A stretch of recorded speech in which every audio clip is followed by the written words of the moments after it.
When you look at fibers under the microscope, they look like a bundle of spaghetti. So if you can imagine, if you drop it, these are going to break. Don't do it. You can break off a bundle just like this right here. Bundle just like. Hey, number ones, welcome back to my channel. This is the Metatron speaking. So good to see you here today. So, among other things, on this channel, I have tackled the very interesting topic of the Shroud of Turin. And this happened a year ago when I produced this sort of mini documentary, if you will, titled Is the Shroud of Turin Real? Now, making that documentary was actually a very, very fascinating process to me, mostly because I'm going to give you a little bit of behind the scenes about that video production today that I never really told anyone about. But suffice to say, when I entered the production of that video, so when that video started pre-production and I began the extensive research that I needed in order to put together a 47 minutes documentary on the Shroud of Turin, looking into both the historical mentions, the way it was produced, the analytical aspects of it, I actually entered it as a skeptic in the sense that I was more prone to believe that it was some sort of medieval forgery. I then was extremely annoyed by some of the militant shroud apologists that we use all sorts of mental manipulation in order to try and push the validity of the shroud from a historical perspective and even from a perspective of faith.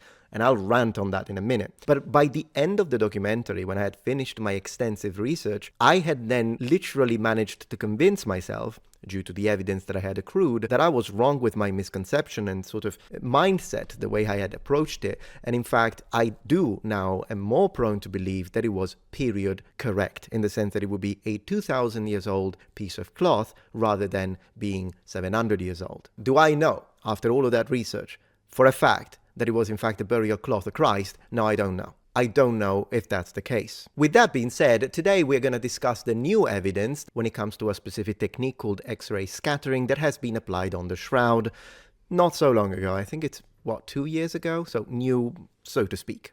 But new indeed it is, at least when it comes to search engines, because we find all sorts of mentions, both when it comes to articles discussing this and all sorts of videos that are talking about it. Now, I selected one randomly when it comes to the channel, in the sense that I don't know anything about this channel, but I do know the speaker that is being interviewed, and therefore I'm actually interested in seeing what his opinion is. Editing Metatron here. When I said that the channel in question that we're going to review today was selected random, I actually mean it. I literally clicked on the channel and only saw the video in question. However, after the fact, I did have a quick look at the channel, and I've got to say this. Some of the videos he makes are actually pretty good, and I would recommend, but there are other videos on his channel that I would disagree with at a monumental level and would be debunking worthy. So, of course, that's not an attack on the creator. I think the beauty of a free society is that we can agree, disagree. However, even though I use this specific interview because of the guest, I do not agree with plenty of things that this channel shares. However, before we do that, I do want to say a couple of things when it comes to the shroud proper, just as a matter of clarification. As you know, on this channel, one of my greatest aims is to always try to be as unbiased as possible, but in order to be unbiased, I also have to be able to recognize my own personal bias. And for example, every time we talk about history of religion, for instance, since I'm a Christian, I do absolutely admit that when we look at, for example, the historicity of Christ, I have a tendency for selective bias in that case. And therefore, not only I admit it, but I specifically ask my viewers to take my statements with a pinch of salt. Now, I will, of course, regardless, try to be as unbiased as possible, and if a specific piece of documented evidence points to a direction that would be contrary to what my personal faith is, I will still mention it as a matter of intellectual honesty. However, when it comes to the shroud, I mean it when I say that I have absolutely no bias in favor of it or against it at all. It literally makes zero difference to me if the shroud is real, in the sense that it's a real ancient artifact, or if it's a medieval forgery, if it actually is the burial cloth of Christ or not. In fact, I want to say that my personal fascination when it comes to the Shroud of Turin is mostly a matter of historical curiosity. First, because if it's authentic, it's a piece of garment that opens a window into a specific culture that I am obviously very interested in, specifically Roman Judea. And second, because as an archaeology enthusiast, any form of material good is interesting to study because it expands our understanding of ancient cultures and civilizations. But for those people that, for example, under the comment section of my original documentary on the Shroud, spammed those toxic comments that were saying, oh, Christian Cope, let it go, I just want to say this. Is it true that there are some people, some fellow Christians in fact, that will do anything they can to try and persuade people that the shroud is the real burial of Christ. Yes, they exist, and they annoy the shit out of me. To the point that when I was making that documentary, I still remember this guy that began a 3 hours historical presentation on the shroud with the following sentence: "If you let yourself believe that the shroud is real, it will change your life." Oh my gosh, that rubbed me wrong. And hearing a fellow Christian saying something like that really annoys me, because as a Christian, you believe in Jesus' resurrection, his miracles, his atonement, his sacrifice in Gethsemane, and yet it's a piece of flax, processed flax, that will change your life? You know, that's blasphemous from a Christian perspective. At that point, I'd rather respect more an atheist who at least being coherent and tells me, I don't believe in Christ and I don't believe in the shroud either. At least there is a line of consistency there, than a Christian who is basically worshipping the cloth at that point. I tell it how it is. So the reality of fact is, when it comes to me and the shroud, is that if the shroud was proven 100% that it was in fact the burial cloth of Christ, that would trigger an emotional response, in the sense that for me it would be touching. And that's the end of it. It has nothing whatsoever to do with my faith. And if anything, if people start worshipping it, then it's problematic. Not that I like using that word, but you know what I mean. However, today we've got some new evidence to review. Let's go. So the channel that we are using as a sort of prefix for discussion in this case is called Capturing Christianity, because he has an interesting guest. And I'm going to let him introduce the guest and everything, and then we will provide commentary to sort of agree, disagree, expand, as we always do. My guest today is Russ Brolt, who's been researching and lecturing on the Shroud of Turin for 40 years. He's the president and founder of the Shroud of Turin Education Project, and recently published his first book called Shroud and... Okay, so one thing I have to say about this, while I was doing my research, of course, this gentleman and a lot of other experts popped up that usually often have to do with either associations that are specifically focused on the study of the shroud, or people that published books about it. Now, of course, I'm not trying to attack these people's reputation, but one thing we do have to do, if we want to be as unbiased as possible, is we have to take into consideration that, of course, an association that is focused entirely on the shroud, or a author that is writing books on the shroud, have something to lose if the shroud is proven to be false, in the sense that there is a certain level of investment, if you will, sometimes even monetary. Does that mean that we can't listen to their words? No, we can, but we do have to keep this in mind. There is often a conflict of interest, and therefore, during my study, every time that a speaker that had either an association, a membership in an association, that was involved in any form of public funding, private funding, or had his own books on the matter, I would have to double or triple check their statements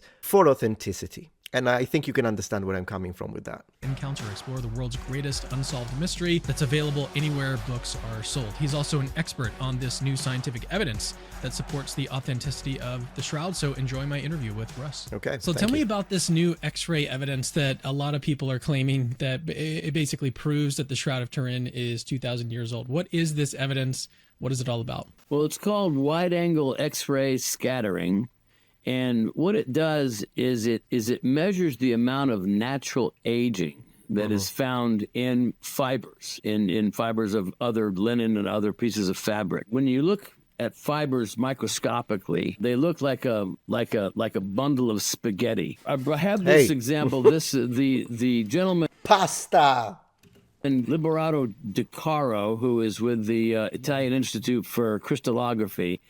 He's the one who published this in a peer-reviewed journal and his research using all this. And of course, so he it's described when you look at fibers under the microscope, they look like a bundle of spaghetti. But over the course of time, there are natural breaks that occur in these fibers. So if you can imagine, if you drop it, these are going to break. You can break off a bundle just like this right here. Bundle just like this.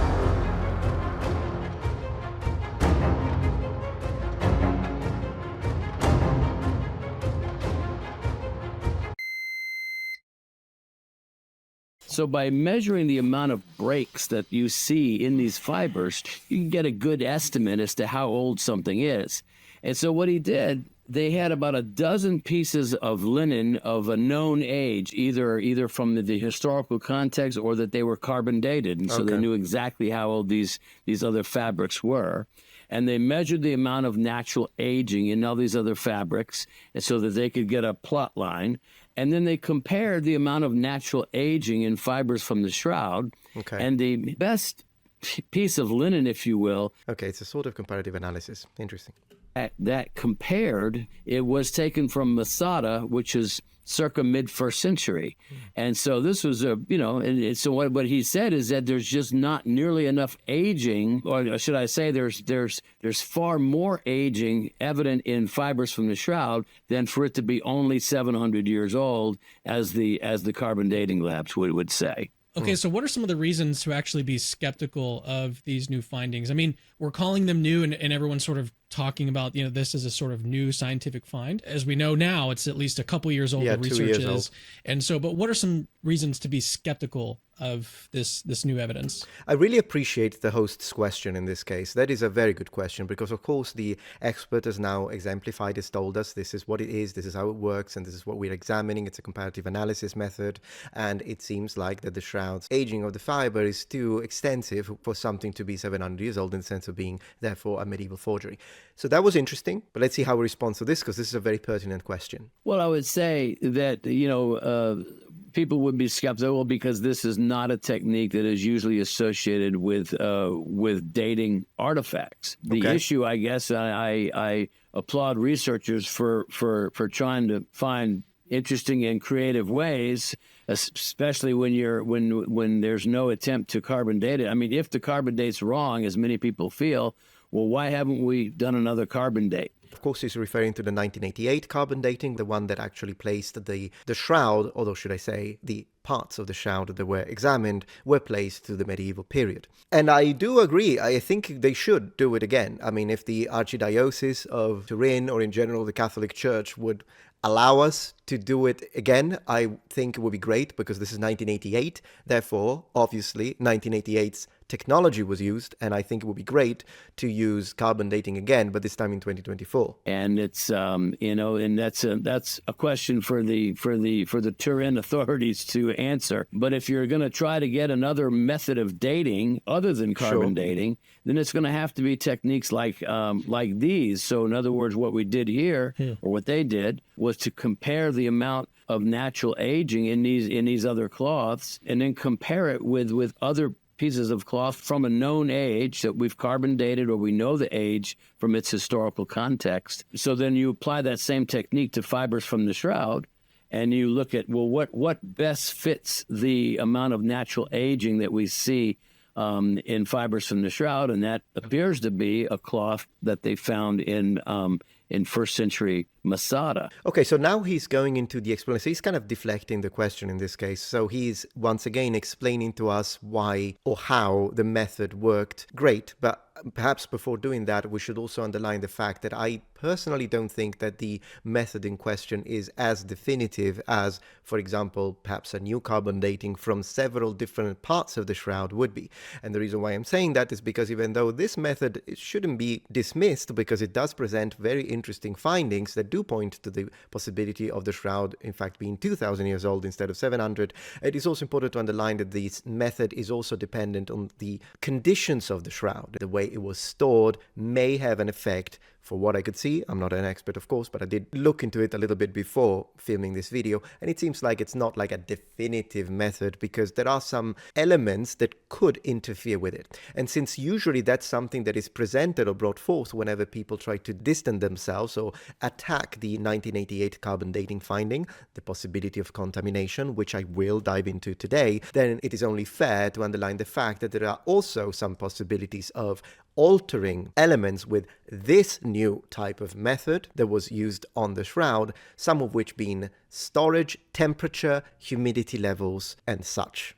None of these are guarantees. In other words, this is just a very interesting way to say, Okay, I appreciate what he said, and I want to connect it to something. Look at the title of some of these articles. Holy Shrouds of Turin authenticity can no longer be disputed. Over-exaggerated. Still, the findings are absolutely fascinating, and they do seem to point to the authenticity of the shroud, at least when it comes to this period dating. So, a very good point on the expert here. Maybe something went awry with the carbon date, as many people do believe. The Professor Giulio Fanti, he published in 2013 is something similar to this, although he was using spectroscopy and mechanical analysis to compare the amount of deterioration in fibers from other fibers, and by comparison, again using a similar methodology, he assigned a date range of 280 BC to 220 AD. So Fanti is absolutely one of the experts that you will run into if you begin a research journey into not only the historical aspects of the shroud, but also its authenticity and all the different exams and tests that have been performed on it. Because remember that in the 70s, a massive team of scientists spent over 100 hours, maybe it was 150, it's been a year. Anyways, an enormous amount of time working on it, studying it.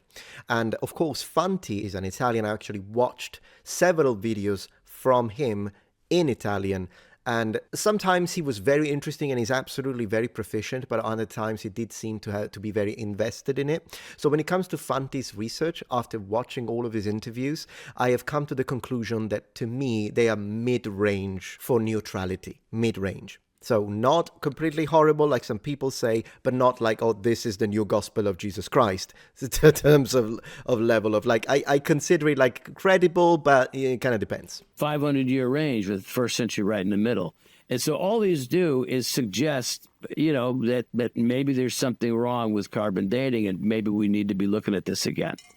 We're going to talk about carbon dating a little bit more in just a minute, but Good. I want to move now to a question. How does this new finding, like this new scientific data, how does it fit with the other things that we know about the shroud? The interesting thing about the shroud is that you have two bodies of scientific research. You have a massive amount of data that was collected in 1978 when you had a team of 33 American scientists go to Turin. They have access to the cloth for 5 days, working in shifts round the clock, 120 hours, and they bring 10 tons of gear with them. And so they collect tons of data.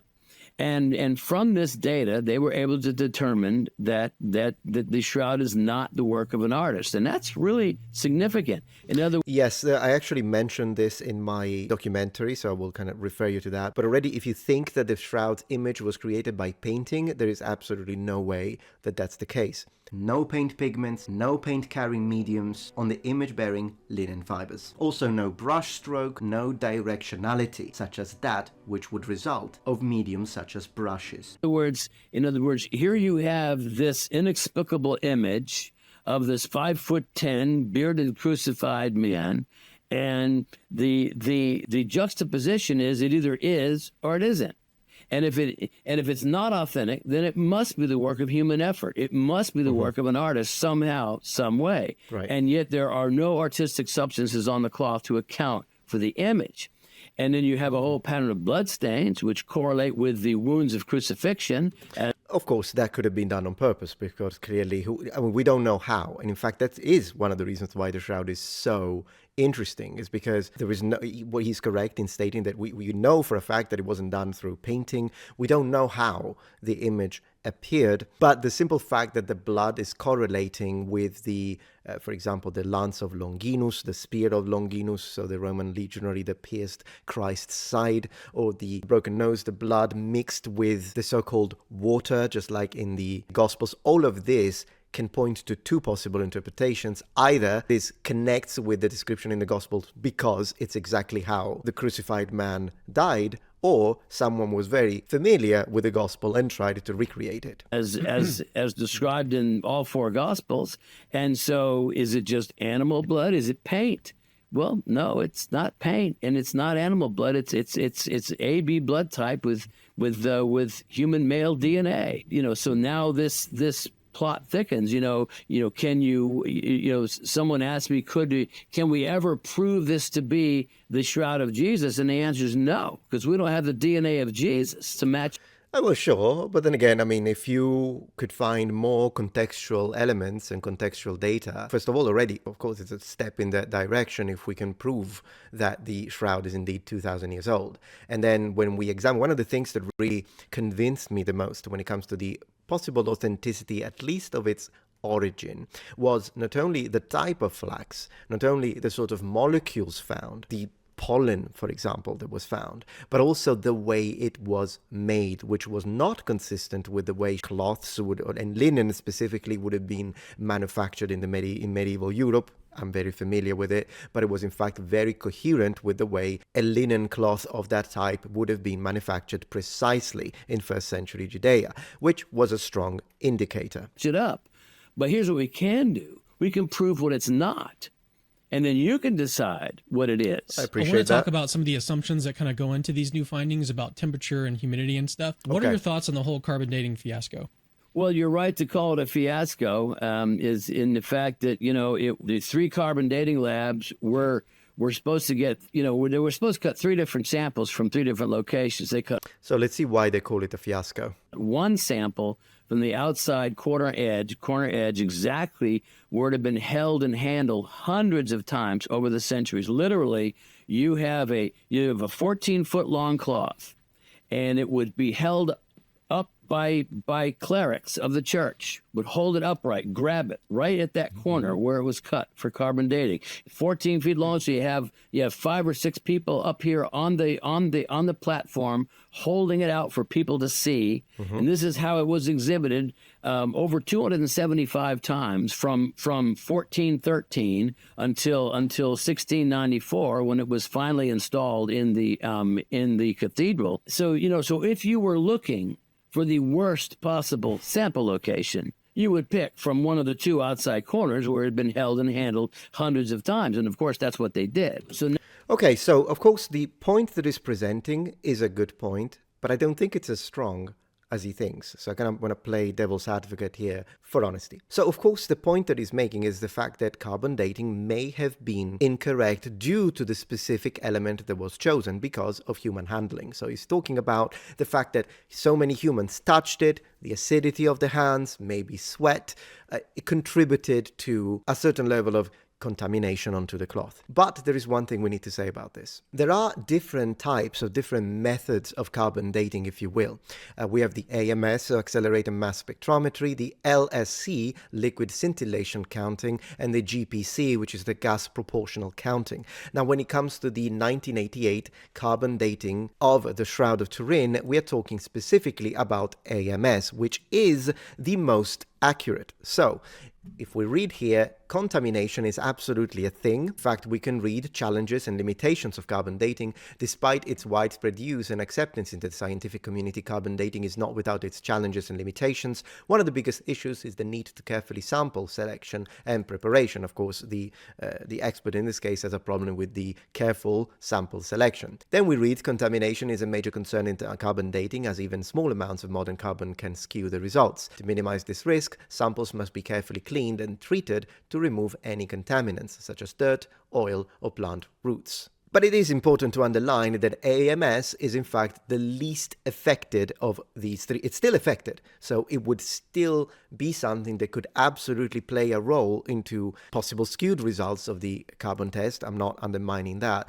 but do look at LCS is less precise and more susceptible to contamination, This is less susceptible. And really what we would need to do in this case is have a look at how the samples were prepared. And if the scientists did their job right, then they would have treated it to try and remove the contaminants. And that's why, even though I agree with him that the selection of the piece that they took was not the best when it comes to having the most cohesive and coherent and in fact accurate using the carbon dating method, I agree with him on that. But the idea that it was handled hundreds of times by humans, well, I don't think that that's as strong as a gotcha statement. And in fact, I think there is a stronger counter-argument that could be used, and it's the idea of the carbon contamination due to the fires. Because remember that there are several occasions within the Shroud's history where, unfortunately, disastrous accidents occurred. For example, the fire of 1532, the 1997 one, or the time where melted liquid silver from the container where the shroud was stored during the fire actually interfered with the fibers at a molecular level. So personally, out of these two arguments or items of discussion when talking about the relevance of the carbon dating testing, rather than the handling, the burning, the fire would be more relevant, because that could have interfered with the amount of carbon in the cloth. Not to mention the other possibility that I imagine they may bring up, so I'm not going to go into it too much, but the idea of the repairs that the shroud has gone through, specifically in the medieval period, where cotton elements were added onto the flax, so the linen, in order to repair the parts that were in fact burnt, which of course would date medieval in that case. But let's see what else they say. If you're enjoying this video so far, please take a moment to check out my Patreon page. With as little as a $5 support, you can help us ensure that we can continue to produce high quality and high researched content. And at the same time, you get access to polls, extra videos, unlisted streams, and much more. Thank you so much. So now we have one sample cut into 3 different pieces, and those were sent off to the carbon labs, and it's like, well, what could go wrong? And so then in 2005, published in a peer-reviewed journal, chemist Ray Rogers, he begins to look at thread samples from that carbon-14 corner and compare them with thread samples from the main body of the shroud, and lo and behold, they're not the same. Fair. And so what is he finding? In other words, he finds cotton mixed in with the flax threads in that corner, but there's no cotton anywhere else on the shroud. It's made out of flax. And he finds a madder root dye, some kind of a dye in that corner, perhaps to blend in the brighter, newer cotton threads to effect some kind of repair. So it appears that we have all the ingredients for some kind of a medieval reweave. And so if you take one sample and cut that into 3 pieces, you're only testing one sample. I mean, it's a fair point. So because they violated the sampling protocol, we have a complete mess on our hands. And now, published in 2019 in Archaeometry, a peer-reviewed journal published by Oxford, you have researchers that been under the duress of a Freedom of Information Act. The British Museum oversaw all 3 carbon dating labs in 1988, and so the British Museum, they collected all of the results from all 3 labs and submitted it to Nature, which is a English journal for science journal. But Right. for some reason, they didn't publish all of the data. Okay, that's an interesting claim. I'll have to double check it, of course, for authenticity. So do double check it yourself. But if this is true, then this is interesting. Why did they not show all data? So there was data that was purposely left out. And so finally, we've been asking it for 30 years. People have been asking that the British Museum would release all the data. Finally, they did. There were 4 investigators involved, but the primary one was a French researcher by the name of Tristan Casabianca. He spends 2 years analyzing this data, publishes in 2019, showing that if they had included all of the data and not kept some data out of it, they would never have passed these statistical reliability tests. Okay, this is very interesting. The reason why I'm saying that is because basically by the way he is saying it, it would be a matter of incompetence. Now, clearly, whenever any test is performed, any form of analytical work, comparative analysis, if the people that did the tests were incompetent, then what do? You repeat the test. If anything, if that's what happened, really, I'm going to put it as if, since I didn't have a chance to do my due diligence of this, first time I hear about this discovery, but if that's true, then that should piss you off whether you are a Christian, an atheist, a super science guy, a shroud apologist, or even someone who attacks the shroud. Because one thing that we can all have in common is that we want to know the truth, and therefore we want the researchers and professionals that are performing any form of tests to be professional and transparent with their work. I think that's one thing we can all agree. And so now, when you add in the data that was conveniently left out, now it demonstrates to us that there's something awry with that sample. It's not homogeneous. There's something going on with that sample. And that was not published in 1989. I think originally they were supposed to take samples from seven different locations, and it went down to 3, then it went down to just 1. Like they only had 1 sample. That's not a representative sample. Like it's the definition of a non-representative sample of something. And I get it. Like you don't want to destruct too much of the thing that you're working on, but at the same time, like you can't really rely on testing one piece. And again, like you say, like that's the corner. There could have been repairs. There could have been people handling in that section. So it just, I don't really put much faith in that carbon dating. Interesting choice of words. Well, it's sad because, had they done it right, we wouldn't be in this kind of a pickle right now. And this leads people like this wide angle X-ray scattering and other things to try to figure out, well, we know that something's wrong. So is there another way that we can maybe date this cloth? And so these other techniques are very interesting and intriguing and suggest that something really is wrong with the carbon dating. Yeah, so here's one actually additional reason based on this new research why I think that the carbon dating is false. The history that we know of the shroud, it's in Europe for at least the last 700 years. But if these findings are correct, then it would have been, if it were created, say in the 700 years ago, then it would have had to have been kept in one of the hottest places on Earth to show the same amount of degradation that we see in the cloth right now. Honestly, I wouldn't use temperature as a counter-argument to prove the shroud authenticity, because at the end of the day, once again, it was exposed to high levels of temperature, fires, and the liquefaction of the silver containers. So, question, would that level of heat interfere with the aging of this new method? We'll have to ask a professional about that. But once again, I don't think that heat or temperature is very much of a counter argument in this case, if I gotta be honest. So what I think that does is show that the carbon dating, at least if it doesn't even show that it's 2,000 years old or dates back to Jesus, it shows us that the carbon dating, this is yet another big reason to think that the carbon dating is incorrect. What are your thoughts on that? Not big. I think you said it perfectly. Yeah. I mean, because the amount of aging we see in the cloth doesn't match up with something that is purported to only be 700 years old. Well, now let's kind of switch gears a little bit. And I want to ask you, you've been studying the Shroud of Turin for a very long time. Do you think that this is the authentic burial cloth of Jesus? The $1 million question. Let's see how he answers.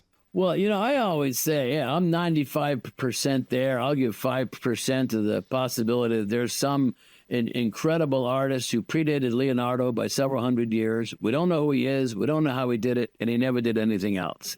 Okay, so I'm not a huge fan of the answer. Once again, playing devil's advocate. When he says that he's 95% sure that the shroud is indeed Jesus's burial cloth, of course, that's his freedom, both to say it and to believe it. My answer would be maybe. I would not venture into a percentage, to be honest. But that doesn't matter, because that's my opinion, that's his opinion. Great, we can all have opinions. It's better if they're educated opinions, of course, at least spending a little time into the research. But the thing that annoys me a little bit here is that it feels a bit like a deflection, because he was asked, do you think that this is Jesus' cloth? And his answer is, well, unless we have this incredible artist who predates Leonardo, who actually managed to make a fake. But no, that's a counter-argument to the shroud being medieval. The shroud, and the reason why I'm saying that this is out of place is because if you can prove that the shroud is from the 1st century Judea, so 2,000 years old, it would only debunk the assumption that it was a medieval forgery. But it does not prove that it was indeed the cloth of Christ. So it could be from Nazareth and still not be the actual cloth used to bury Christ, which is why it feels a little bit like a deflection in this case. Pretty certain it's authentic. I mean, I come back to that either or proposition. It either is the authentic burial shroud of Jesus or it's not. And if it's not, well, then what is it? Well, then it must be the work of human effort. And yet the result of the Shroud Project, with all that data, is saying it's not the work of an artist. Could it have been, some sort of non-human intelligence that created this? So are we talking aliens? Not just talking about aliens, it could have been possibly demons. Could there have Okay. been? Well, that is kind of outside of the scope of discussion that I intended for this video. So, of course, if you're interested in that item of discussion, is it demons or is it aliens and whatnot, angels? I don't know. Then in that case, I would strongly suggest you to check out the video. Of course, I put the link in the description. But when it comes to this video specifically, I want to sort of keep it secular in the sense that I want to focus on the shroud proper as a either medieval piece of cloth or a cloth produced in classical antiquity, either in Europe or in the Roman province of Judea. This is what I'm interested in when it comes to this. Anyhow, number ones, this is a little bit about this new evidence. I think there are lots of other videos about this that specifically focus on the face that we get on the shroud and whether it is or not the face of Jesus. That's perhaps for another dedicated video. If this is a topic that you're interested in, absolutely let me know in the comments below. I will also put a link to the original documentary that I made on the shroud if you want to check that one out. And as always, thank you so much for watching, and remember, the Metatron has spread his wings. Goodbye.